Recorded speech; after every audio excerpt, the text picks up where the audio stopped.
Hey, what's going on, you guys? So today I'm in my F350 here. It's a 23 with the 6.7 power stroke in it. I'm going to be replacing my cabin air filter. Just got a cheapo here off Amazon. I can already see, because I know it's kind of got the airflow direction showing the wrong way, but I don't think that's going to impact us at all. But the way you do it on these, just pop open your glove box. There's a clip here. If you see, I'm lifting up on the outside, and then you're popping it out just like so. Then there's a push tab on both sides here, and then it drops down. Really easy compared to the older Super Duties where you had to take apart a bunch of stuff. Your cabin air filter is right inside this box. There's just a clip on each side you just pull back on. Really simple. As you can see right there, and then it's behind here.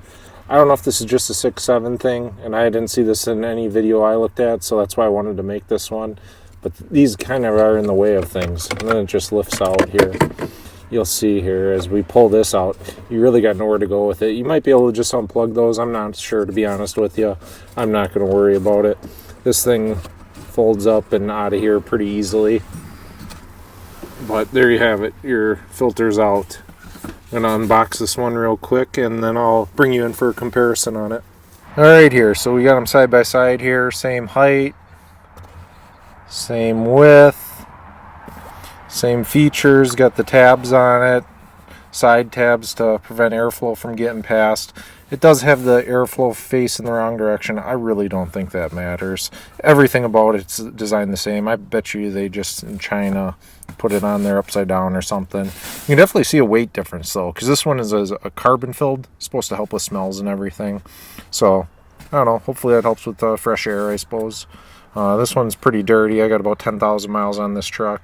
So yeah, just thought it'd be time to update it. Yeah, we'll see how this one goes in with it being a little bit more rigid and doing this one-handed. Alright, so I just made an attempt at that one-handed while I'm holding the camera in the other hand. Did not work. This one is quite a bit more rigid. It seems a little more heavy-duty. Not sure why they needed to do that if it's just part of the carbon thing. But this up here is an 8mm, so I'm just going to take that off quick. That way I don't have to undo any of the harnesses.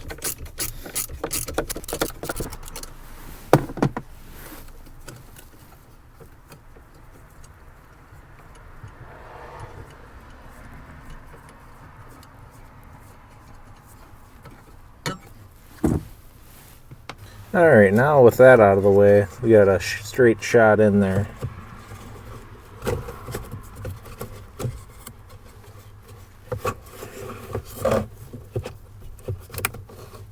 Actually fits quite nicely, nice and tight.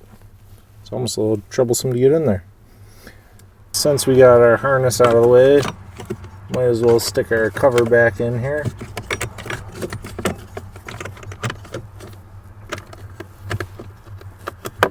Snap it in both sides. Then I'm just gonna reinstall that nut over here, just that 8mm. Alright, and then it's just the opposite to put this back together. Put that guy up. Grab our arm. We're gonna slip it into that slot.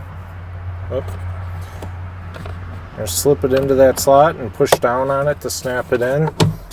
And then just kind of close the glove box and those will automatically latch, and then you're all done. Alright, well I hope this video helped you. I'll leave a link in the description for this cabin filter.